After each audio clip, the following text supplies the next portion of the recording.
अस्सलाम वालेकुम friends, welcome back to top Smarties drama serial ए इश्क के जनू।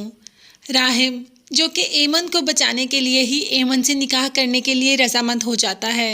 एमन अपने बाप की मर्जी के बावजूद निकाह कर लेती है राहिम से, और राहिम एमन को किसी और घर ले जाता है, यानी कि वो घर भी राहिम का होता है। जिस पर एमन राहिम को काफ़ी बातें सुनाती है कि तुम मुझे बीवी नहीं कुछ और समझते हो, नहीं तो तुम मुझे अपने घर लेकर जाते, तुम दुनिया को बताते। अब तुम क्या चाहते हो कि मैं तुम्हारे खिलाफ गवाही ना दूं, मगर मैं अपने मुजरिम को सज़ा देकर रहूंगी।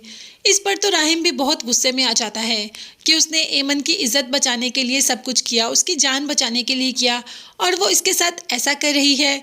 तो फ़ौरन से पहले फ़ोन पकड़ता है और एमन के साथ एक सेल्फी लेकर #हैप्पी मैरिज के नाम से पोस्ट कर देता है अपने सोशल मीडिया पर।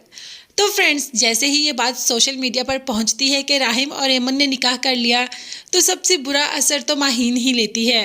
माहीन तो राहिम की सारी यादें जलाकर राख कर देती है। अब वो इसकी याद भी नहीं अपने जहन में लाने देना चाहती। बहुत रोती है, बहुत ज़्यादा तड़पती है कि आखिर राहिम ने क्या किया। राहिम ने एक बार भी मेरे बारे में नहीं सोचा।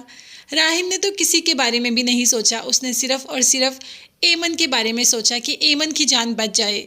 और दूसरी तरफ शहरोज़ को भी इंतहाई गुस्सा है कि राहिम भाई का जब केस सॉल्व हो गया था तो उस लड़की से निकाह करने की क्या ज़रूरत थी। एक और मुसीबत घर में ले आए। अब जब वो लड़की मुझे घर में देखेगी तो क्या रिएक्ट करेगी। एमन की इतनी बातें सुनने के बाद सोशल मीडिया पर पोस्ट तो लगा दी, और दूसरे ही दिन सुबह सुबह एमन को घर भी ले आया। अब बाप तो अजीब ही बिहेव कर रहा है कि राहिम, तुमने इस लड़की से शादी की जिसने तुम्हें अपने मारने के इल्ज़ाम में गिरफ्तार करवाया। तुमने इस लड़की से शादी की, मगर राहिम इस वक्त कोई भी बात सुनने को तैयार नहीं, अपने बाप की भी बात नहीं सुनता और एमन को अंदर ले जाता है। सबसे ज़्यादा खौफ तो इस वक्त आफिया फील कर रही है कि जब शहरोज़ की पिक्चर्स देखेगी और जब शहरोज़ को ही इस घर में देखेगी तो क्या करेगी एमन। क्या एमन को सब याद नहीं आ जाएगा। इसीलिए तो शहरोज़ की यादें पैक कर कर कहीं दूर रख रही है कि एमन की नज़र ही ना पड़े शहरोज़ की पिक्चर पर, क्योंकि अभी भी जब वो शहरोज़ को देखेगी तो उसकी मेमोरी में सब कुछ दोबारा से रिवाइंड होगा और उसे सब कुछ याद आ जाएगा, जो कि आफिया बिल्कुल भी नहीं चाहती। बड़ी मुश्किल से तो सब सेटल हुआ था, आखिर क्यों राहिम ने एमन से शादी कर ली, क्यों एक नई मुसीबत हमारे गले लाकर बांध दी। अब तो एमन भी अच्छी खासी बातें सुनाती है राहिम को कि पहले मैं और मेरे बाबा दुनिया का मुकाबला करते थे और अब देखें वक्त उल्टा घूम रहा है। अब आपको सबके सामने जवाबदेह होना पड़ रहा है। मैं आपको एक ना एक दिन सज़ा ज़रूर दिलवा कर रहूँगी। राहिम कोई गौर नहीं करता एमन की बातों पर, और वो एक वलीमे का फंक्शन भी रख लेता है। जब एमन नहीं जाना चाहती तो ज़बरदस्ती एमन को ले जाता है और ख़ुद अपने आप पर ही गुस्सा करता है कि उसने शादी एमन से तो नहीं करनी थी, उसे तो माहीन पसंद थी, फिर क्यों इसने एमन से शादी कर ली। मगर वो उसने सिर्फ़ और सिर्फ अपने बाप की इज़्ज़त बचाने के लिए और एमन की इज़्ज़त बचाने के लिए ये सब किया, ताकि एमन की ज़िंदगी को कोई भी ख़तरा ना हो।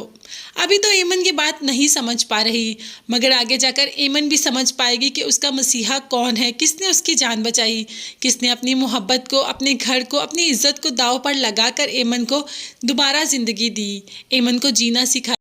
आखिरकार शहरोज़ का नाम ले ही लेता है राहिम और एमन से कह देता है कि आखिर तुम क्यों ऐसा कर रही हो। तुम सही गुनहगार का नाम क्यों नहीं लेती, तुम मेरा नाम क्यों बार बार लेती हो।